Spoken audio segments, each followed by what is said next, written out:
जहाँ तक बात रही पाक फौज की, वो सिर्फ काफ़ी सालों से बातें चल रही कि ये हमारा है हमारा है, अब तो कुछ नहीं हो सका। और बात ये है कि ये सिर्फ मुंह के अल्फाज हैं। अच्छा, कि हम इनके साथ खड़े हैं, हम ये करेंगे, हम आईनी हाथों से निपट सकते हैं, कोई नहीं निपट सकते। इनमें इतनी जान ही नहीं है कि निपट सकते। अगर दो रिलीजन हैं तो क्या वो साथ में नहीं रह सकते? यानी इंडिया के साथ वो ताल्लुक सही कर लेंगे, मुझे इतना यकीन है। वो क्यों, इंडिया के बगैर गुजारा नहीं उनका? इंडिया की बहुत बड़ी इकानमी है, इंडिया उनको कोई ना किसी जगह पे सेटल कर लेगा। अच्छा, हाँ जी। कश्मीर के अंदर इंडियंस ने काफ़ी अपनी जगह बना ली है, प्रॉपर्टीज खरीद ली हैं, प्लाट बिकने शुरू हो गए हैं उधर, लेकिन पाकिस्तान ने अभी कुछ भी नहीं किया। अच्छा, में उन्होंने कहा जी कि पीओके यानी कि पाकिस्तान ऑक्युपाइड कश्मीर जो है वो हमारा है, और वहाँ पे जो मुसलमान हैं वो भी हमारे हैं, और जो वहाँ पे हिंदू हैं वो भी हमारे हैं। हम बात करते हैं कि हमने यहूदियों या काफरों या नॉन मुस्लिम के खिलाफ जंग करनी है, ये बात करते हैं ना, और जाके नौकरी भी उनके पास करते हैं। मेरी हाँ। लेकिन ये बात कहना कि हिंदू और मुस्लिम्स एक साथ नहीं रह सकते, हाँ। तो ये बात बिल्कुल मैं समझता हूँ, मेरे पॉइंट ऑफ व्यू से ये बात गलत है। ठीक है। इस तरह की बातें हमने एक हमारे जनरल ज़िया-उल हक साहब हुआ करते थे, वो भी खैर वो हुकूमत करते थे, ये हुकूमत में तो नहीं है। पाकिस्तान के चीफ ऑफ आर्मी स्टाफ ने कल एक स्टेटमेंट दी है, उन्होंने बोला है कि हम कश्मीर के मुसलमानों के साथ हैं, कश्मीरियों के साथ हैं, कश्मीर हमारी शाहराग है, फिर फ़लस्तीन बर्मा की तरफ भी आते हैं। लेकिन क्या कहना चाहेंगे पहले कश्मीर के हवाले से, आपकी उनकी स्टेटमेंट के ऊपर क्या कहना चाहेंगे? जी, आर्मी चीफ साहब ने जो स्टेटमेंट दी है उसके ऊपर हम यही कहना चाहते हैं कि ये बयान देना, अच्छा, ये दावे करना, ये तो हमारे काम है, क्यों हमारे पास ताकत नहीं है। हम बात कर सकते हैं, ये देखिए आपने माइक पकड़ा हुआ है, ठीक है, हम सिर्फ बात कर सकते हैं। आर्मी चीफ के उनके पास एटम बम भी मौजूद है, हर चीज मौजूद है, दुनिया की बेहतरीन फौज उनके पास मौजूद है। अच्छा, उनका काम नहीं कि वो मजम्मत करे, उनका काम है कि वो मुरम्मत करे उनकी जाकर। ठीक है, लेकिन आप क्या कहते हैं, एटम बम चला दें? मतलब क्यों नहीं चलाना चाहिए? वो क्या तो ये 23 मार्च के लिए दिखाने के लिए रखा हुआ है? नहीं नहीं, देखें अगर एटम बम हम चलाते हैं तो सामने वाले के पास भी एटम बम है, वो भी चला देगा, फिर ये तो पूरी दुनिया में तबाही आ ये तो जाएगी। बात ही नहीं। सरकार देखें, हजूर ने फरमाया कि मुसलमान एक जिस्म की मानिंद है। बिल्कुल, जब एक हिस्सा दर्द कर रहा है तो दूसरे को महसूस करना चाहिए कि नहीं? ठीक है, देखें हमारे पास हर चीज मौजूद है। इसराइल के पास जो कुछ है वो अपना जुल्म फलस्तीनियों के ऊपर कर रहा है। अच्छा, तो हमारे मुसलमानों का हक नहीं बनता कि आर्मी चीफ के पास जो अपने चीजें मौजूद हैं, जो भी असलाहत मौजूद हैं, कम अज कम वो खुद जाएं। अगर खुद नहीं जाना चाहती, इस वक्त पूरी कौम मुतालबा कर रही है पाकिस्तानी। हमारे उलमा ने फतवे दिए हैं कि कौम जिहाद के लिए तैयार है,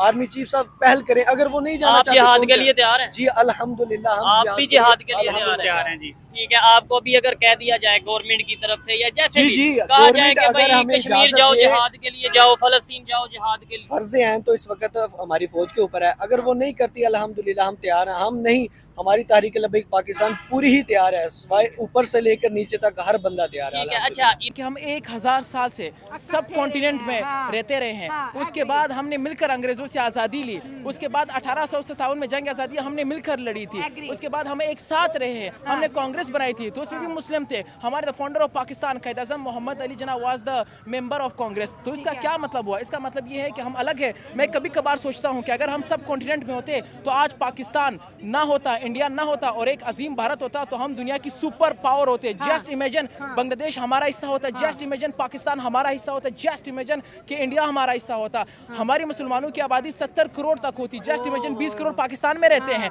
30 करोड़ इंडिया में मुस्लिम है, हाँ 20 करोड़ भी कहाँ पर है? बांग्लादेश के अंदर है, और 100 करोड़ हिंदू मिल जाते, 170 करोड़ दुनिया का सबसे बड़ा मुल्क होता, सबसे बड़ी पॉपुलेशन होती, सबसे बड़ी इकोनॉमी होती, सबसे रिच कल्चर, सबसे बड़ी आर्मी होती। दुनिया की कोई ताकत हमें नीची नजर से नहीं देख सकती। ये सबसे बड़ा म्यूजिक इंडस्ट्री हमारे। बिल्कुल। अब मैं आपको मिसाल देना चाहता हूँ पाकिस्तान के अंदर लोग कहते हैं हम हिंदुओं के साथ नहीं रहते, क्रिश्चियन तो यहाँ पर भी उनको भी निकालो। फिर यहाँ पर आप कहते हो हम बलोचों के साथ नहीं रह सकते क्योंकि वो आजाद बलूचिस्तान की बात करते हैं, निकालो फिर उनको। पठानों को भी निकालो, सिर्फ पंजाब रह जाएगा, पंजाब में सराइकों की भी निकालो। यहाँ पर लाहौर में ज्यादा से ज्यादा पठान आबाद है, यहाँ पर क्रिश्चियन आबाद है, हिंदू आबाद है, उनको भी निकालो।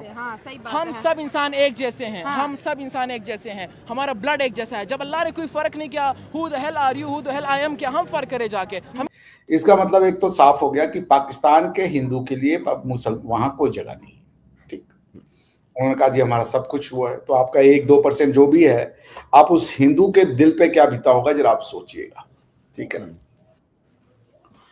दूसरा चीज, कि क्या ये दो कौमी नजरिया सिर्फ हिंदू मुसलमान के लिए है, और क्या ये हिंदू मुसलमान बांग्लादेश, पाकिस्तान और भारत के मुसलमान के लिए और हिंदू के लिए है, या ये विश्व के अन्य कोनों में भी इसकी एप्लीकेशन है? क्या यूएई में भी ऐसा ही है? अभी हालांकि यूएई में भी एक पाकिस्तानी ने 2 हिंदुओं को चाकू गोद करके मार दिया, पाकिस्तानी ने माना भाई।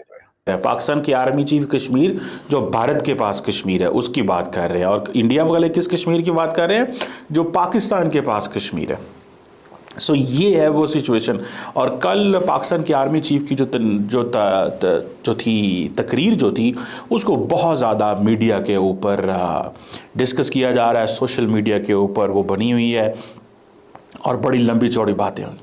और वो मैं आपको बताता चलूँ, जो अप्रोच जनरल बाजवा की थी कश्मीर के ऊपर और भारत के ऊपर, और यही वजह है कि अमित शाह, राजनाथ सिंह, नरेंद्र मोदी सारे कश्मीर के ऊपर जो उनका दिल करता है बोलते हैं। पाकिस्तान की पॉलिटिकल क्लास नहीं बोलती, ये मैं आपको बताता हूँ। पाकिस्तान की पॉलिटिकल क्लास साइलेंट रहती है। वो समझते हैं कि ये फ़ौज का मसला है, ये उनका मसला है, हम जब हालात ठीक करने होंगे तो हम खुद हालात ठीक कर लेंगे। कश्मीर पे जो स्टेटमेंट आया अमित शाह का, उसके साथ साथ एक्सटर्नल अफेयर्स मिनिस्ट्री का भी एक स्टेटमेंट आया। एक्सटर्नल अफेयर्स मिनिस्ट्री के जो स्पोक्स पर्सन हैं उन्होंने बोला है कि कश्मीर से पाकिस्तान का सिर्फ एक रिलेशन है, वो रिलेशन ये है कि जो इलीगल ऑक्यूपेशन उन्होंने अपने पास रखा हुआ है उसे खाली कर दें, बस इससे ऊपर कश्मीर का कोई नहीं है। जगलर्स बीन, अब जगलर्स बीन किसे बोलते हैं? जगलर बीन किसे बोलते हैं? जगलर बीन वो होती है जो कि मेन नस होती है हमारी बॉडी में, हार्ट से ब्रेन तक और ब्रेन से दूसरी जगहों तक ब्लड सप्लाई करती है। वो उस पर इन्होंने बोला कि जो मेन नसें हैं वो मेरी होंगी ना, किसी और की एरिया जगलर्स नहीं कैसे बन सकती है? ये हमारे एक्सटर्नल अफेयर्स मिनिस्ट्री ने बोला।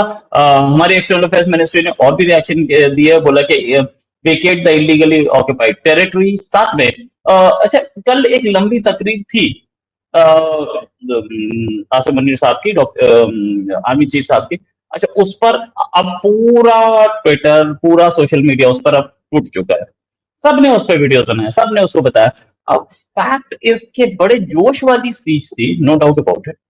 सिर्फ 1500 लोग हैं बीएलए के, तो क्या वो इस बात को, मतलब मुझे ये समझ में नहीं आया वो अपनी तारीफ कर रहे हैं या अपनी बुराई कर रहे हैं। आप 1500 लोग टैकल नहीं कर पा रहे, आपकी नंबर 1 इंटेलिजेंस 1500 लोग को अरेस्ट नहीं कर पा रही, या